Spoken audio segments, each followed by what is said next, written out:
আসসালামু আলাইকুম। দুপুর দুটার শীর্ষ সংবাদে স্বাগত জানাচ্ছি শাহনাজ পারভীন। অনন্য উচ্চতায় বাংলাদেশ চীন সম্পর্ক। সুইজারল্যান্ডের উদ্দেশ্যে ঢাকা ছেড়েছেন প্রধান উপদেষ্টা। তারেক রহমানের নির্দেশে আহত ছাত্র ও শ্রমজীবীদের চিকিৎসা প্রদান। গুম খুনে জড়িতরা নির্বাচনে প্রার্থী হতে পারবে না বদিউল আলম। আজীবনের জন্য বহিষ্কার নিপুণ।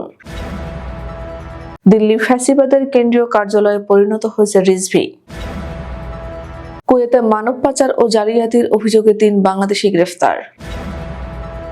বাংলাদেশের সামরিক প্রতিনিধি দল পাকিস্তান সফর করেছে আইএসপিআর। শীতের তীব্রতা পেয়েছে পঞ্চগড়ে, দুর্ভোগে নিম্ন আয়ের মানুষ। এক্সপ্রেস ওয়েতে বাসে হঠাৎ ব্রেক, দরজা থেকে ছিটকে স্টাফ নিহত। এই প্রথম ম্যারাথনে মানুষের সঙ্গে দৌড়বে রোবটও। বিশ্ব স্বাস্থ্য সংস্থা থেকে বেরিয়ে যেতে নির্বাহী আদেশে ট্রাম্পের সই।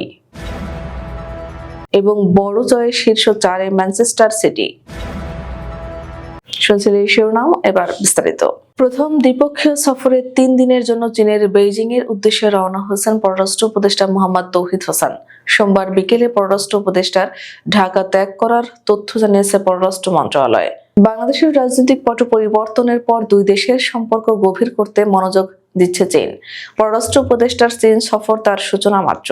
এর ধারাবাহিকতায় অন্তর্বর্তী সরকারের সঙ্গে প্রথম দ্বিপক্ষীয় বৈঠক আয়োজনের সর্বোচ্চ স্তরের সফরে আগ্রহী বেইজিং। তাই দুই দেশের সম্পর্কের 5 দশক পূর্তিতে আগামী মার্চে অন্তর্বর্তী সরকারের প্রধান উপদেষ্টা ডক্টর মোহাম্মদ ইউনূসকে বেইজিং সফরে নিতে চায় চীন।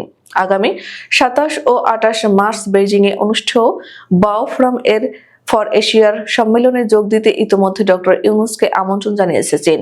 এশিয়া সহ বিশ্বের গুরুত্বপূর্ণ ইস্যু নিয়ে বেসরকারি ও অলাভজনক সংস্থার এই ফোরামে বিভিন্ন দেশের নেতা, শিল্পোদ্যোক্তা, ব্যবসায়ী নেতা ও শিক্ষাবিদেরা অংশ নিয়ে থাকেন। বিশ্ব অর্থনৈতিক ফোরামের বার্ষিক বৈঠকে যোগ দিতে 4 দিনের সরকারি সফরে সুইজারল্যান্ডের দাভোসের উদ্দেশ্যে রওনা হয়েছেন প্রধান উপদেষ্টা অধ্যাপক ডক্টর মোহাম্মদ ইউনূস। প্রধান উপদেষ্টার প্রেস সচিব শফিউল আলম জানিয়েছেন, অধ্যাপক ইউনূস ও তার সফর সঙ্গীদের বহনকারী এমিরেটস এয়ারলাইন্সের একটি ফ্লাইট সোমবার রাত 1টায় হযরত শাহজালাল আন্তর্জাতিক বিমানবন্দর ত্যাগ করে। সফরে প্রধান উপদেষ্টা জার্মান চ্যান্সেলর ওলাফ স্কোলজ, ফিনল্যান্ডের প্রেসিডেন্ট আলেকজান্ডার স্টাব, বেলজিয়ামের রাজা ফিলিপ এবং থাই প্রধানমন্ত্রী পায়েংট্রার্ন সিনাওয়াত্রার সঙ্গে দ্বিপাক্ষিক আলোচনা করবে বলে আশা করা হচ্ছে। 24-এর ছাত্র জনতার গণ অভ্যুত্থানে মারাত্মক আহত মোহাম্মদ আনোয়ারুল আজিম ও সুমন হাওলাদারের চিকিৎসা সেবা প্রদান করেছে আমরা বিএনপি পরিবার। সোমবার বিএনপির ভারপ্রাপ্ত চেয়ারম্যান তারেক রহমানের নির্দেশে চিকিৎসা সেবা দেন ডক্টরস অ্যাসোসিয়েশন অব বাংলাদেশের সিনিয়র ডাক্তার ও বিশিষ্ট অর্থোপেডিক সার্জন শাহ মোহাম্মদ আমানুল্লাহ।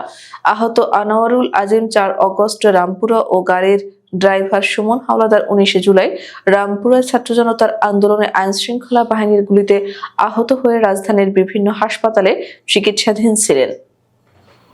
গুম, খুন ও মানবতাবিরোধী অপরাধে জড়িতরা নির্বাচনে প্রার্থী হতে পারবে না এমন সুপারিশ করা হয়েছে বলে জানিয়েছেন নির্বাচন ব্যবস্থা সংস্কার কমিশনের প্রধান বদিউল আলম মজুমদার।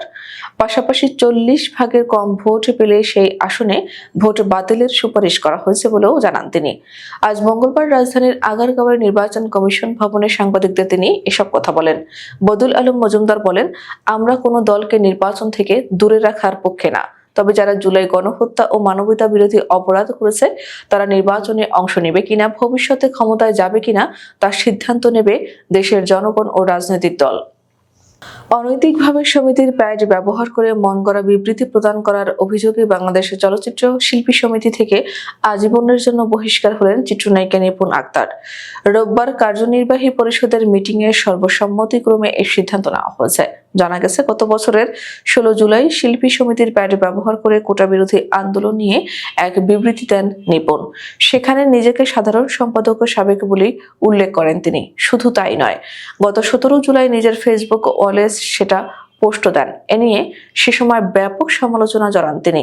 অনৈতিকভাবে সমিতির প্যাড ব্যবহার করায় মিশা ডিপজল নেতৃত্বাধীন কমিটি গত বছরের 30 জুলাই সমিতির 6ষ্ঠ সভায় এ বিষয়ে উত্থাপিত হলে নিপুণকে কারণ দর্শানোর নোটিশ দেওয়ার সিদ্ধান্ত নেয়। কারণ দর্শানোর নোটিশ দিলেও তিনি তা তোয়াক্কা করেননি। বাংলাদেশের জাতীয়তাবাদী দল বিএনপির সিনিয়র যুগ্ম মহাসচিব অ্যাডভোকেট রুহুল কবির রিজভী আহমেদ বলেছেন, দিল্লি যেন ফ্যাসিবাদের কেন্দ্রীয় কার্যালয়ে পরিণত হয়েছে, সুতরাং তারা বসে নেই। তারা নানাভাবে নানা কায়দায় তাদের চক্রান্ত ও ষড়যন্ত্র অব্যাহত রেখেছে। এই ষড়যন্ত্রকে আমাদের সম্মিলিতভাবে মোকাবিলা করতে হবে। সোমবার দুপুরে ঢাকা বিশ্ববিদ্যালয়ের মঞ্চ চত্বরে শহীদ রাষ্ট্রপতি জিয়াউর রহমানের 89তম জন্মবার্ষিকী উপলক্ষে নিম গাছের চারা রোপণ কর্মসূচিতে তিনি এসব কথা বলেন। জিয়াউর রহমান ফাউন্ডেশন ঢাকা মহানগর দক্ষিণ এ কর্মসূচির আয়োজন করে। রিজভী এ সময় কয়েকটি নিম গাছের চারা লাগিয়ে কর্মসূচির উদ্বোধন করেন। মানব পাচার ও স্ট্যাম্প জালিয়াতির অভিযোগে কুয়েতে 3 বাংলাদেশিকে গ্রেফতার করা হয়েছে। দেশটির স্বরাষ্ট্র মন্ত্রণালয়ের বরাত দিয়ে সোমবার এ তথ্য জানিয়েছে স্থানীয় সংবাদ মাধ্যম আরব টাইমস কুয়েত। স্থানীয় কর্তৃপক্ষ এক বিবৃতিতে জানায়, জননিরাপত্তা বাড়ানো এবং সব ধরনের জালিয়াতির বিরুদ্ধে লড়াইয়ে চলমান প্রচেষ্টার অংশ হিসেবে অভিযানটি চালানো হয়। এ সময় 3 বাংলাদেশিকে গ্রেফতার করা হয়। তাদের মধ্যে 2 জন মানব পাচারের সঙ্গে জড়িত এবং 1 জন স্ট্যাম্প জালিয়াতির সঙ্গে জড়িত। বাংলাদেশ সামরিক বাহিনীর একটি প্রতিনিধি দল পাকিস্তান সফর করেছেন বলে জানিয়েছে আন্তঃবাহিনী জনসংযোগ পরিদপ্তর। সোমবার আন্তঃবাহিনী জনসংযোগ পরিদপ্তরের এক সংবাদ বিজ্ঞপ্তিতে এই তথ্য জানানো হয়। এতে বলা হয়, সশস্ত্র বাহিনী বিভাগের principal staff officer lieutenant general SM. Kamrul হাসানের নেতৃত্বে 6 সদস্যের একটি সামরিক প্রতিনিধি দল 13 থেকে 18 জানুয়ারি পাকিস্তান সফর করেছেন। বিজ্ঞপ্তিতে আরো বলা হয়, সফরকালে প্রতিনিধি দলটি পাকিস্তানের 3 বাহিনীর প্রধানদের পাশাপাশি অন্যান্য উচ্চপদস্থ সামরিক কর্মকর্তাদের সাথে সৌজন্য সাক্ষাৎ ও মতবিনিময় করেছেন।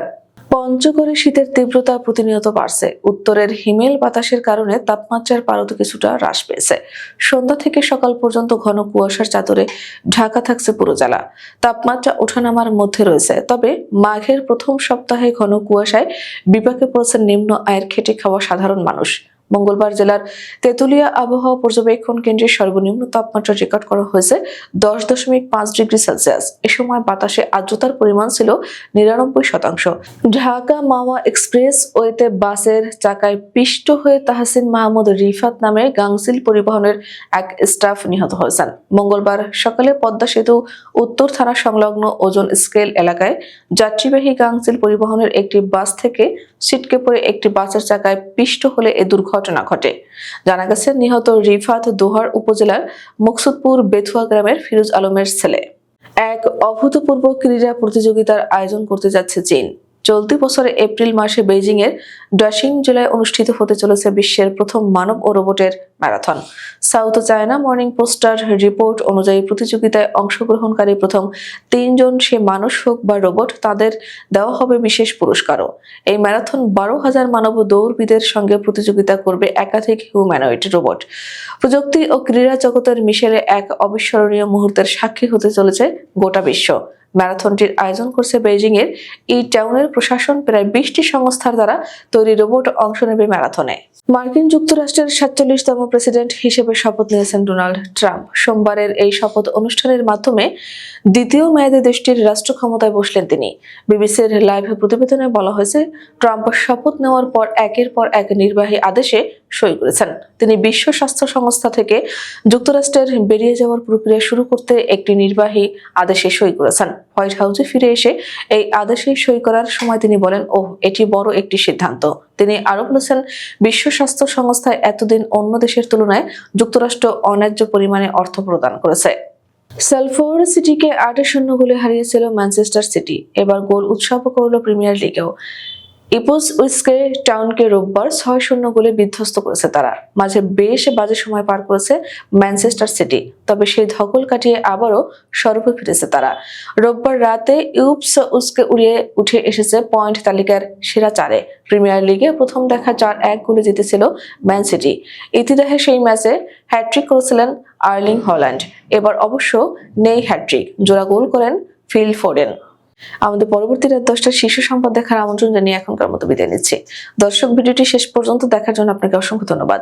নিত্য নতুন সংবাদ পেতে আমাদের ইউটিউব চ্যানেলটি সাবস্ক্রাইব করুন ও নিয়মিত নোটিফিকেশন পেতে বেল বাটনটি ক্লিক করুন এবং আমাদের ফেসবুক পেজটিতে লাইক করুন। এছাড়াও আমাদের ভিডিওতে লাইক দিয়ে শেয়ার করুন। আল্লাহ হাফেজ।